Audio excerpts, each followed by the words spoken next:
Israel, Ya'aseh Shalom, Ya'aseh Shalom, Shalom Aleinu V'al Kol Yisrael, Ya'aseh Shalom, Ya'aseh Shalom, Shalom Aleinu V'al Kol Yisrael, Ya'aseh Shalom, Ya'aseh Shalom, Shalom Aleinu V'al Kol Yisrael, Ya'aseh Shalom, Ya'aseh Shalom, Shalom Aleinu V'al Kol Yisrael. Of the history of individuals and the life cycle events that they go through, and the history of our congregation. And so first, it seems fitting that the first part of this evening's program, following the middle of our service, should be the naming of one of the newest members of our congregation. So I would now like to invite Joseph Meyer and his parents, Isabel and Peter, to come on up for his naming. And I would like to invite Joan and Richard Yaston, who don't know this yet, but they're invited up to open the doors of the ark to aid in the baby naming.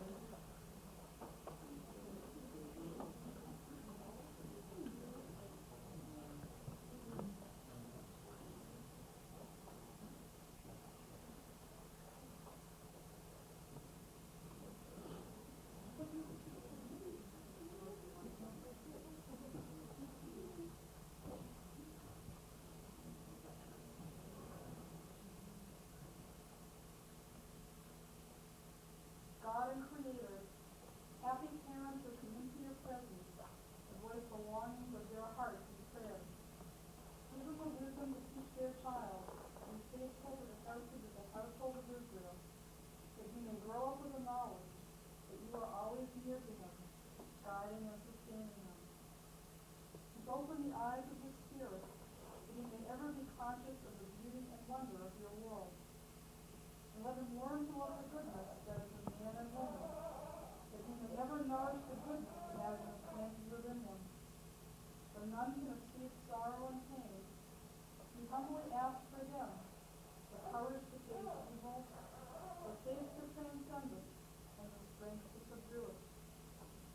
Grant him health of mind and strength of body, that he may enjoy fullness of years and live to do your will in faithfulness. Amen. Baruch atah Adonai Eloheinu melech haolam, melech hasadim tovim. Blessed is the Lord our God, ruler of the universe, whose love and kindness extends to all the world.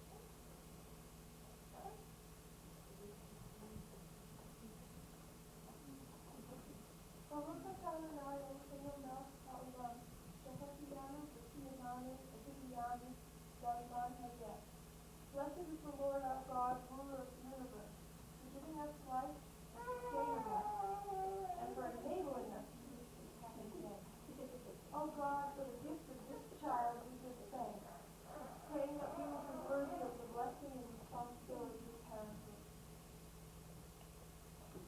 May we show our gratitude to you by leading our son in the way of righteousness. Teach us so to guide and instruct him, that he may grow up to be loyal to Judaism and a worthy member of the Jewish community.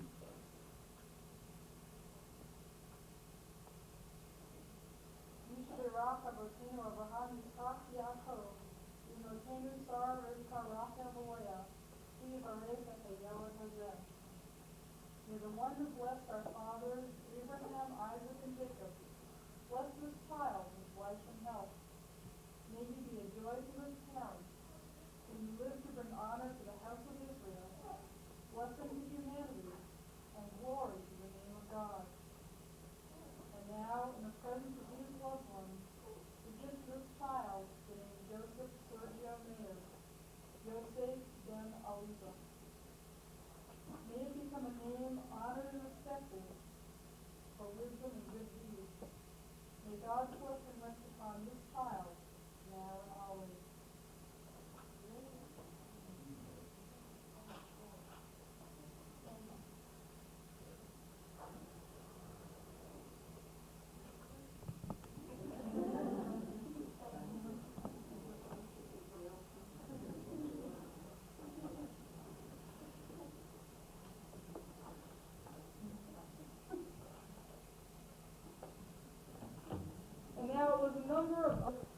remembering that incident, I thought that it would be appropriate for Michael Berlow, since he was the one who mentioned that was anniversary shouldn't go unnoticed, for him to give a special presentation on the history of Temple Shalom Emeth on this special occasion. And so, at our leadership development training program in the fall, Michael gave what everybody there thought was a wonderful, entertaining presentation of our roots as a congregation. And so I thought that it shouldn't be wasted only on the members of that training session, but we should allow more members of the congregation to hear his words of wisdom and his perspective, which he can give to all of us, which will help us appreciate our congregation all the more. So I'd now like to invite Michael Berlow to come up, and we can continue with the history of Temple Shalom Emeth.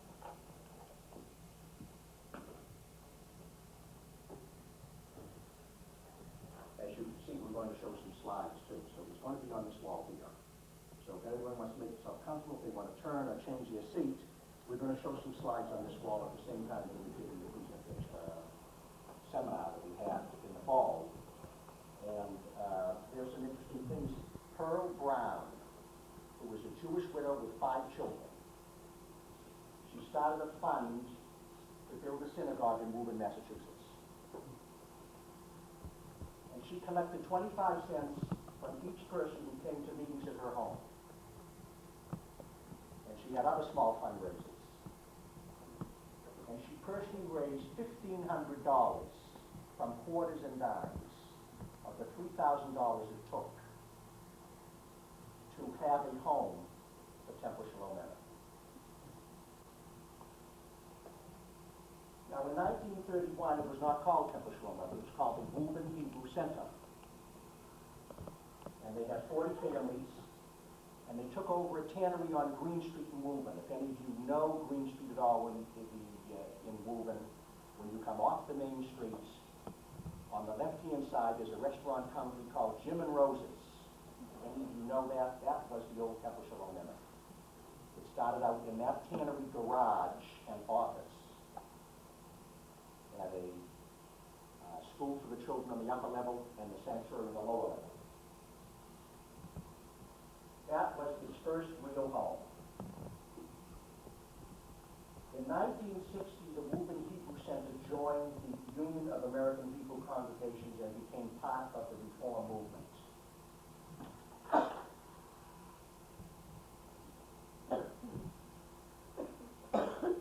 This was the sanctuary over on Green Street.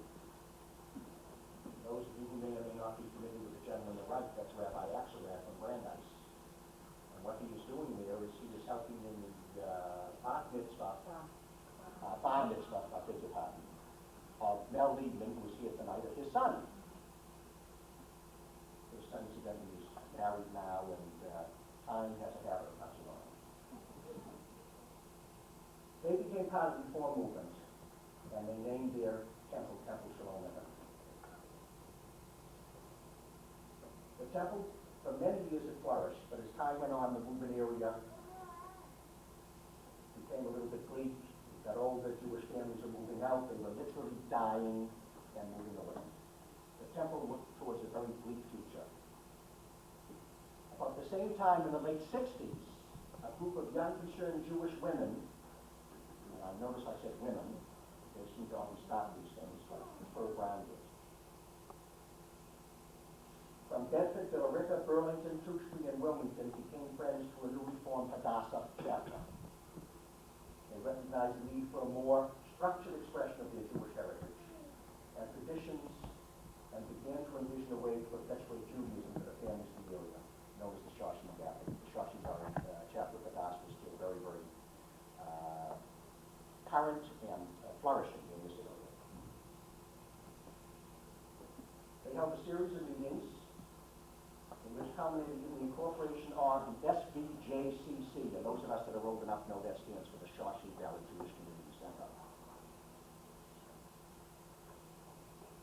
The SVJCC, as it was known, produced a range of amenities for Jewish community life. It held services, Hebrew school, adult and children's activities at local churches, VFW posts, and other halls that could be rented. We also Got outings in those days. Next to one of our earlier outings.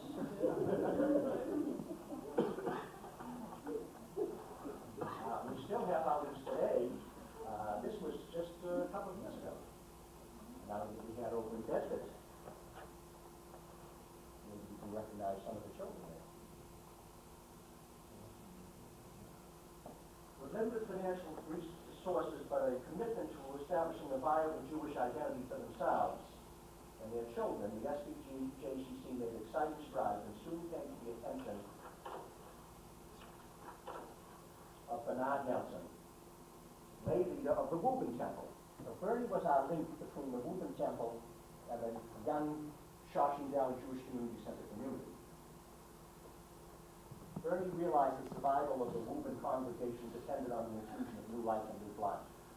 He also recognized the Shawshene Valley Jewish Community Center's need for a permanent home. Bernie saw the vitality and commitment of that young organization and heard opportunity knocking. Like the matchmakers of old, he made a shidduch. He brought the two groups together, each bringing its own particular value to the arrangement. And in 1970, a merger occurred. And in 1970, on the right was the young Mike Berlow, who was the first president of Temple Shalom Emeth, Bernie Nelson in the middle, former lay leader Sid Locke, now retired, living in Florida. The combined temple family began celebrating services and life cycle events in the temple on Green Street in Woburn. It was soon evident, however, that the growing organization would need additional space. Since most of the members now came from Burlington, a small committee was formed to investigate the feasibility of relocating the temple to Burlington in order to provide more visibility and attract additional members.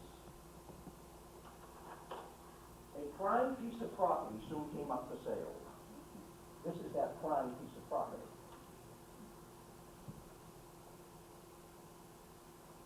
Three temple members each put in $100 and submitted a bid for the property, which consists of a small older home on the right and a fenced-in pasture where horses used to graze, where that tree is in the middle of the photograph with the two cars. Right behind it was there were horses, what I tell you. You notice the building on the left, which was indeed not part of the property. This picture shows two pieces of property. From the driveway to the right was the property that we purchased. The property on the left was boarded up, burnt out, was being, had liens on from the town in lieu of taxes. They couldn't find the heirs, et cetera, et cetera. It went way back. A piece of property that in the beginning meant nothing to us. Eventually it meant an awful lot to us, because that's where this building is right now.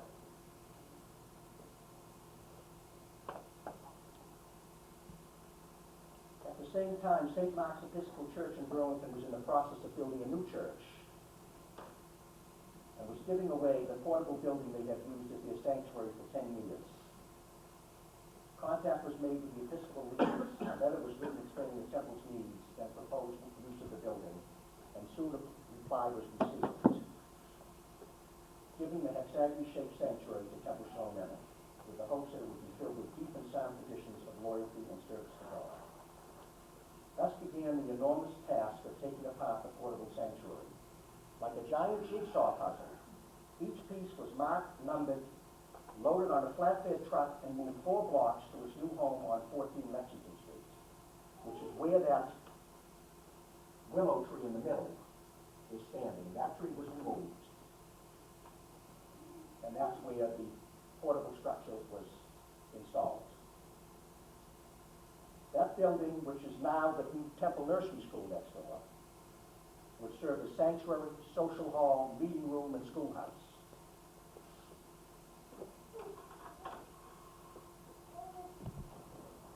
Here's our name putting on the side of the door. I believe that's Shelley Liebman on the right and Al Kearney on the left. The total cost of the land, the building, and the move amounted to $35,000.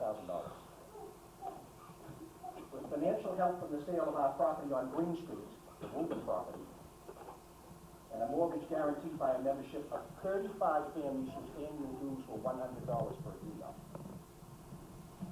On August 1st, 1973, Temple Shalom Emeth, Woburn Hebrew Center, and the Shoshin Valley Jewish Community Center was officially incorporated.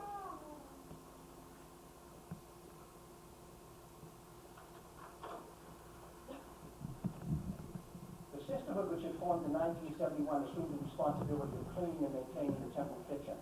They also began to fundraise, and in 1973 gave the first of many sizable donations, $500 in those days, to the temple. The building actively served as the site of several religious, educational, social, and fundraising events. 44 member families shared and celebrated life cycle events as a temple family. The temple also shared the sadness of the death of Bernie Nelson and established the Bernard Nelson Memorial Award to honor his memory in 1974.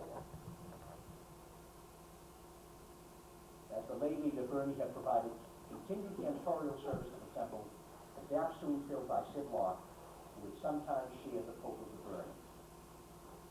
The temple pulpit also began to welcome guest rabbis and rabbinic students from Brandeis. Occasional Sabbath and holiday services were conducted by Rabbi Kessler, Rabbi Bard, who established Congregation Shalom in Chelmsford, and Rabbi Axelrod in Brandeis. In 1974, with a membership of 59 families, Temple Shalom Emeth welcomed Daniel Nussbaum as its first part-time rabbi. Rabbi Nussbaum conducted high Holy Day services, most of the Shabbat services, and the B'nai Mitzvot of Hebrew school students. He also conducted a very special bar mitzvah in 1979. And this is what you're looking at here. And at the age of 81, Uncle Billy Brown affectionately became an official son of the commandments. He has served the temple for many years as godly, and he assumed the care and maintenance of religious articles. Remember I mentioned Pearl Brown, the lady that started the Woburn Temple? She had 5 children. This was her youngest child. As the congregation grew in numbers and in programs, it investigated the possibility of acquiring the property on its left held by the town in lieu of taxes. That was burnt out there. It had been purchased by another organization who had erected a Masonic lodge. However, in 1980, this property and building again became available and was acquired by the temple. Generous donations to the Major Gifts Fund made possible the construction of a new sanctuary and bimah. And on June 20th, 1980, I'm going to preface that by showing you the picture of the passing of the papers on this building. Mike Schaefer's on the left, Phyllis Girl, my wife, who was then president, Donald Young, who was our financial advisor at the time, and Bob Factor, our lawyer.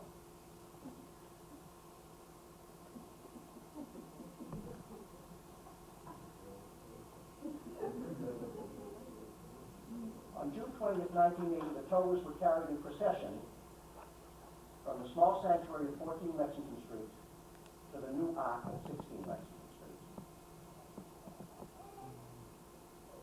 The temple membership explored the option of a full-time rabbinic leadership. And in 1984, chose Rabbi Susan Abramson as its first full-time rabbi.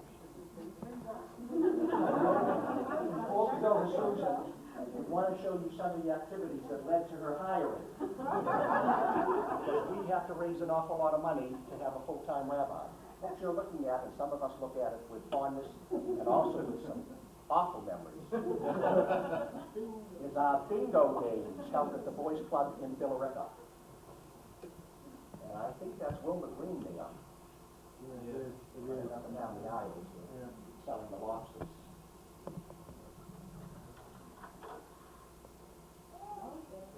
Now we have calling numbers. Steve Wassman on his left. Yeah, I had a lot more here than And of course, a few more of our early talent bingo players.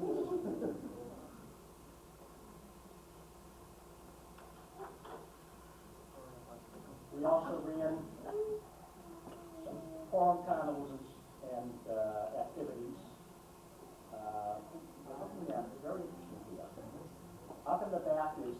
Simon Cohen's oldest son, who's now married and has two children who's out in the West. Scott Rittenberg on your left and Sherry Rittenberg on his right, Queen Esther. Scott lives in California and is married, and Sherry is soon to be married this fall. So as we said again, time passes. There she is.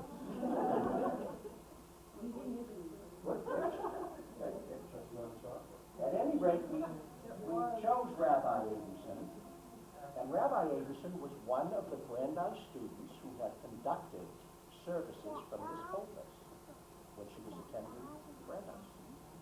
We didn't realize that until after you hired her. Fortunately, nobody remembered my Under Rabbi Abramson's guidance, many new programs were instituted, including Temple Talks, program for toddlers and mothers, strong junior and senior youth groups for teens, confirmation classes for post-B'nai Mitzvah students, an introduction to Hebrew for adults, and support groups that met the diverse needs of congregants of many ages and backgrounds. To enhance our services, we added the talents of the Cantorial Soloist. And on an international level, the temple became vigorously involved in the resettlement of Soviet Jews, and as of October 1990, had adopted and resettled 3 Russian families into the area. This was our first confirmation class. Marcel Mitchell in the upper right-hand corner, the Rabbi Abramson on the right. H child in the middle, green child in the back left, Benchit child in the front left, Shafitz in the middle, and Sigmund on the right. That was 6. Was our first confirmation class under the rabbi's guidance. I'm sorry?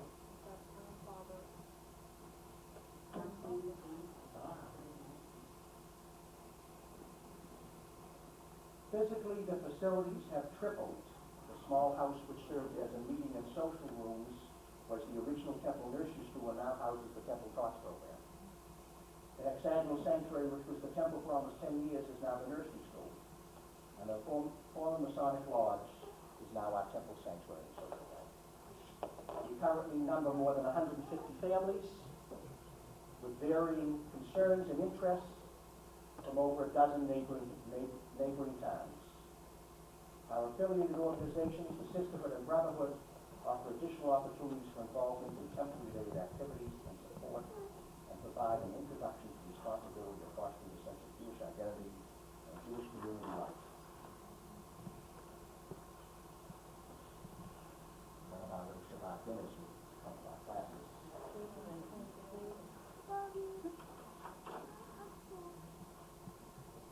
And of course, our Russian immigrant program. Our goals are as dynamic as the needs of today's Jewish families. We strive to protect the traditions we have inherited. With the help of our board and our membership, we should continue to record our growth and progress with faith in God and devotion to the Lord.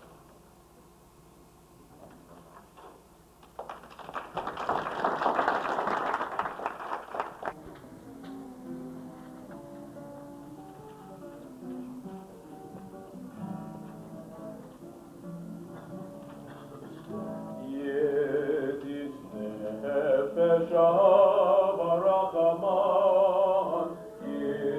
Emeth.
la la la la, Eretz